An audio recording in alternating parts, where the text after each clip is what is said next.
السلام علیکم ورحمۃ اللہ وبرکاتہ۔ ناظرین، جیسا کہ آپ کو معلوم ہے کہ آج دارالعلوم دیوبند مولانا امیر متقی حفظہ اللہ دامت برکاتہ العالیہ تشریف لا رہے ہیں، جو وزیر خارجہ ہیں افغانستان کے۔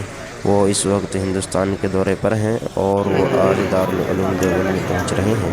تو آپ تیاری کا منظر دیکھیے کہ کس طریقے سے، کتنی شاندار طریقے سے تیاری کی جا رہی ہے اور ان کا پرجوش استقبال کیا جائے گا۔ طلبہ دارالعلوم دیوبند ان کا استقبال کریں گے، ان کے استقبال کے لیے کھڑے ہوئے ہیں۔ تیاری بھی بالکل مکمل ہے اور اس وقت وہ دارالعلوم دیوبند میں تشریف لانے والے ہیں اور عنقریب پہنچنے والے ہیں۔ سب سے پہلے دارالعلوم دیوبند کے مہمان خانے میں جائیں گے، وہاں پر کچھ اساتذہ کرام سے، جو معطر اساتذہ کرام ہیں بڑے بڑے، ان سے ملاقات ہوگی۔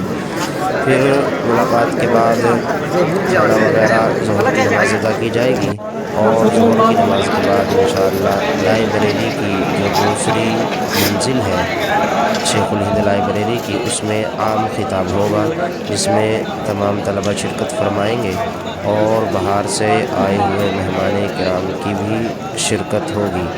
آپ دیکھیے کہ کس قدر ہجوم ہے۔ ایک تو طلبہ دارالعلوم دیوبند ہی ہیں، پھر علاقے کے بہت سارے حضرات دارالعلوم دیوبند میں پہنچ چکے ہیں، جس سے مجمع کی تعداد بہت زیادہ ہو چکی ہے۔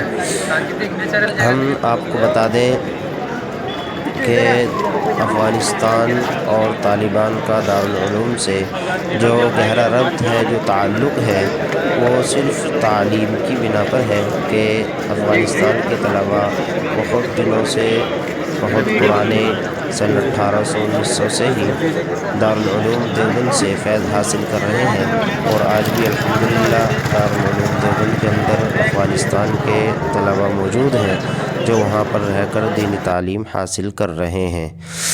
تو حضرت کا خطاب ہوگا بعد نماز ظہر انشاءاللہ۔